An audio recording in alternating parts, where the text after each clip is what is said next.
Alright, so today I'm starting the YZ450 big bore kit installation. So I've just pulled apart some of the stuff already, and I still got to pull a few more things apart, just all the electricals here and stuff, so I can get to this cover, and then an exhaust and other stuff as well. And then yeah, so it is a 450. So I got this ATHENA cylinder kit, which pretty much comes with everything. Gaskets for a YZ450, which is a 102 size bore.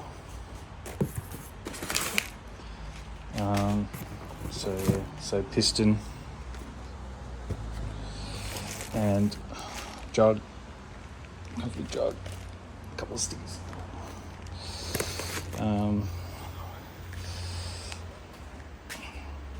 So yeah, so I'm just gonna start taking everything off, and then I'll check the crank, make sure there's no up and down slop on that. Yeah, so the head on this is actually okay, it's fine. I'm just changing it because I just want to I don't know why, I just wanted to put a bigger just wanted to big bore it, and see how it goes, and always have the option to go back if I don't blow the crank. But yeah, we'll see. So yeah, I'm also rebuilding a 1996 XR600R, which I've had hydroblasted and everything. I've just got the case the case apart and bearings out and everything, which is another project. And obviously the frames, yeah, they're gonna get repainted. I've got to fix the stand bracket because it's pretty much blown off. That's all the parts for the 450. So yeah, so the next thing I'll do is take off this exhaust, and then yeah, go from there. So yeah. Ooh. All right, so I've got it all apart. I got the piston in, rings are in and rotated, so you can see it's a 101, it's 102 really, and put a bit more oil on them and on the cylinder as well. So this is going to go on top like that. So the wall's pretty good. It's actually not bad. I already oiled it up a little bit when I was gapping the rings. So hopefully big bores are worth it. Never had a big bore before, so I don't know what it's like. Hopefully it doesn't blow up on me. So it's going to go that way. I put the gasket on, and then yeah, I ended up taking more than I wanted to, so I took the filter off and everything in there. Didn't want to really pull out the throttle, all that stuff in there, fuel injection connector and all that. So I just sort of worked it out, got it out through here, pulled it out that way, pulled the rear shock off, so I can get some of the stuff at the back out. and yeah, it wasn't too bad. So I'm going to go ahead and put this on. I'd record all this, but I don't really have, I'm using my phone, so I don't really have much to work with. But I'll start recording once I get this in. And then we'll start putting the cams in and check the cams.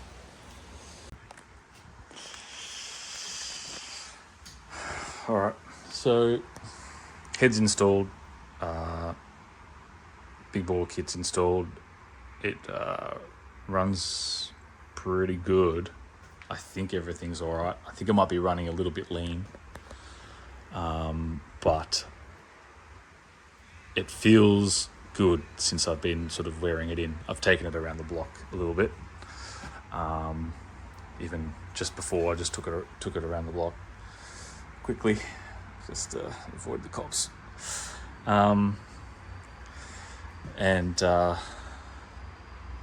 Yeah, it seems fine. I think it's starting to leak at the weep hole for the water pump, but I've got a... you can see there's a few droplets there. Where's my finger? There. So that's coming from the water pump through the weep hole. Where is that weep hole?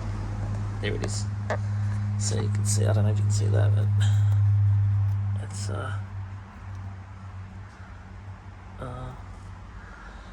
yeah, so it's a little bit wet. You can barely see it. So I think when I'm sort of in the rev range, up in the rev range, I'm not thrashing it, I'm still sort of wearing it in.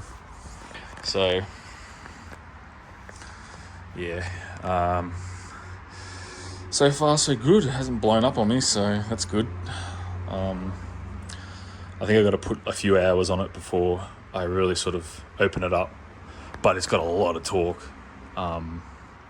Mid-range's got a lot of torque and it kind of wants to go, but yeah, I really want to just open it up. I don't want to do any damage, you know what I mean? So yeah, also got a 400, but yeah. So yeah, I think the next footage, I'm trying to sort of get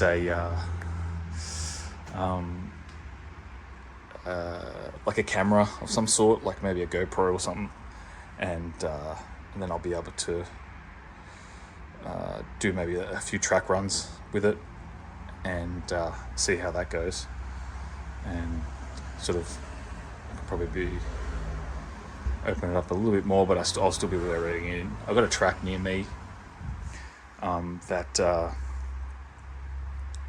it's got a pretty big track. It's not like a full like motorbike track, it's just some trail track that they have open to the public. Sometimes you pay like $50 and then they let you ride there. No memberships, nothing, just come down and ride. And they got pretty big track there. I think they got a pro track now, but I haven't been there in a while. I normally go to another track that's pretty far away, and I don't really like going there all the time. So yeah, yeah, everything's pretty good, no leaks. I might do an oil change at some point, because it's starting to get a bit dark. Plus, I changed the oil, so this fresh oil, before I put the kit on, and yeah, I left it in there while I was changing it, and nothing fell in there. And if it did, it would have got caught by that little mesh thing that's in there. Would have caught any large debris or anything like that. So I think it's fine. I don't think everything's running. Like, there's oil in the head and stuff. I did the oil check in the head, and everything's flowing. So yeah, the only thing I'm worried about is temperatures. I'm just trying to make sure that the actual temperature, like the water temperature of the bike, is where it's meant to be. So I'm thinking about maybe buying a radiator cap that has a temperature gauge on it, and just sort of seeing how that goes. At least that way I can sort of have an idea of where it's at. But as long as I don't idle, because I've got no fans on it or anything, the stock radiators. So as long as I'm not idling for too long, the first startup I did, I idled too long, and the exhaust port inside there got red hot, and I think that was probably not a good time to ride it at that point. I should have just turned it off and let it cool down, and then turned it on and just took off. But I was just making sure everything was good before I took it out. But yeah, now I've just been starting it, let it warm up a little bit, and when I start feeling heat near my ankles, then it's pretty much at this point. This is all nice and hot, and here's a little bit hot too. Starts to get hot, and then I just sort of start riding, and yeah, everything's pretty good. I think on the track it'll be a lot better. I'm not going to be standing still too much, so that should be fine. I think on the track it'll be fine. And so I think the next footage I have, maybe the next video, I'll chop up all these videos I've done. I haven't really shown much, but it's just, I don't really have anything to hold the camera with. I'm only using my hands, and I'm not going to work on the bike while I've got a phone in my hand. So yeah, once I get a camera set up and stuff, and then maybe I'll do some track videos of it. But yeah, it pulls pretty good. Like, it always wants to, like, if I do open it up, it wants to basically, I can feel it, like the torque wants to bring that front wheel up. Every gear, pretty much. Well, except for like fifth. I haven't tried fifth because I don't have enough road. I'm pretty much at the end of the road before I get to fifth to get that power band. But yeah, other than that, so far so good. I use 98 octane fuel. I always put that in, and it seems to run a lot better. I try and stay away from the 91 and 95 and any like octane boosters. I just put the 98 in. If I could put 100 in, I would, but I think 98's fine. Like, they recommend 98 or more with the kit. Or even less, I think, from what the manual was saying. I can't remember. But yeah, 98 is more than enough. Yeah, other than that, I think I need to change my front brake pads because they're pretty thin. I'm not getting much brake. I do a lot of braking on the track with the front, so I wear them out quite a bit, and the rear too. But yeah, the fronts get used a lot. And I think I need to change my front wheel bearing because it's a bit rattly. It's starting to sort of rattle a little bit. I can sort of feel it. Like, I can feel that it's got a bit of a rattle. Can't really hear it, but it definitely feels like something's rattling. And it feels like it's the wheel. I'll check these. Probably should check these too, but everything's been torqued. I generally torque everything other than like the seat bolts and stuff. I don't torque those. I just rattle them on. Anything sort of on the engine, any sort of covers, I tend to torque them. I've got all the manuals and everything, so it does have a rear light. It used to be, when I bought it, it used to be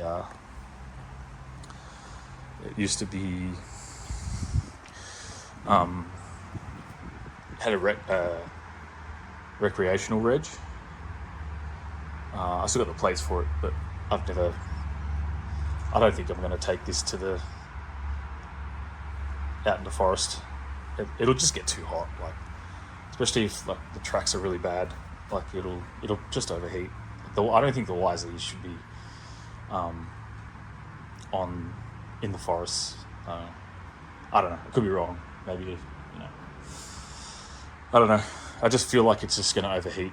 Maybe if you put some fans on it or something, maybe. And some sort of thermostat so it can kick in automatically at a certain temperature, then yeah, maybe. But I'm not going to go that far. I just stick to the track. and just have fun. I'm not competitive. I'm just do it for fun. You know what I mean? Like, I'm not a professional. I'm not like I've only been riding probably only like a year, so I'm pretty new. But yeah, I still go over jumps and stuff, but not doubles and triples. I don't clear triples. Like yeah, I'm slowly working to it, I guess. But yeah, I'm pretty old at this point. I'm not trying to compete. So, but yeah, maybe once I finish the where is it, the XR, I just need to get some bearings for that, and then I'm thinking maybe putting a bigger bore in it or something. Maybe re-sleeving it, getting a bigger bore. I don't know. Maybe I'll just leave it as it is. I mean, the 600s are pretty good. They're pretty good bush motorbikes. Maybe I'll use that in the forest or something. I don't know. They're pretty heavy though, but I don't want to be lugging around some heavy ass bloody bike. But yeah, I don't know. We'll see. I've kind of been delaying the XR because the frame, I've got to get the frame repainted, which I've got a quote for and everything. I've got to get the swing arm and the triple clamp hydroblasted. But I need a template. Like, I need someone to like draw me a template or sketch me a template off of their bracket, because my bracket's completely gone. See that? So I'm trying to fix that, trying to sort that out. I've got a piece of metal that I want to use, but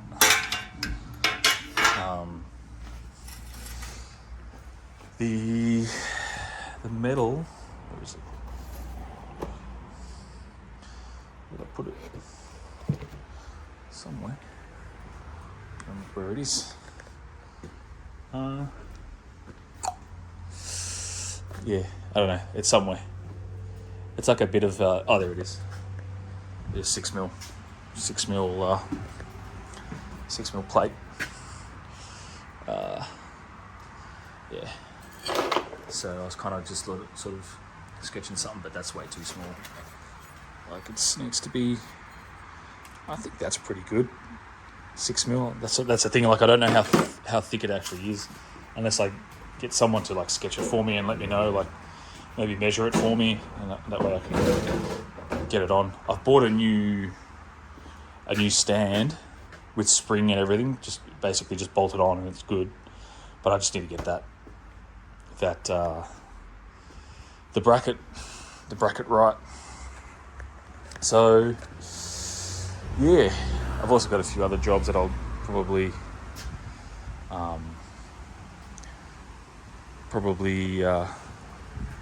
put videos up of the Prado 1998. I'll chuck a few repair videos up. I've already repaired a bit of it, done the valve cover gaskets and everything. I just need to do the timing chain and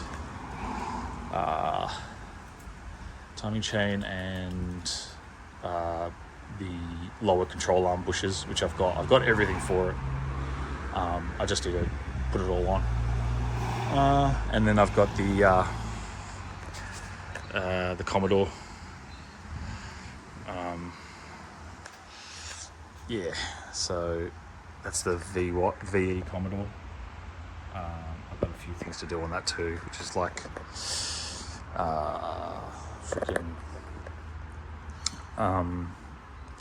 the drive shaft center bearing. I think the thermostat housing, and the water pump. I've got a water pump. I've got it all anyway. So that's all that, and then you got all that over there. All this as well. So yeah, this is that's the Commodore.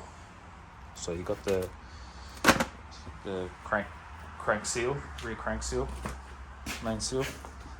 and a bunch of other little things. Actually, what is it? That's another gasket for the intake.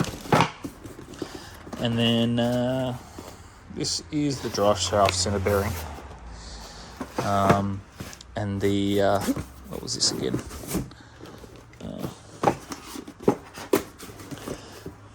Yeah, that's the water pump. It's a new water pump with the thermostat on it.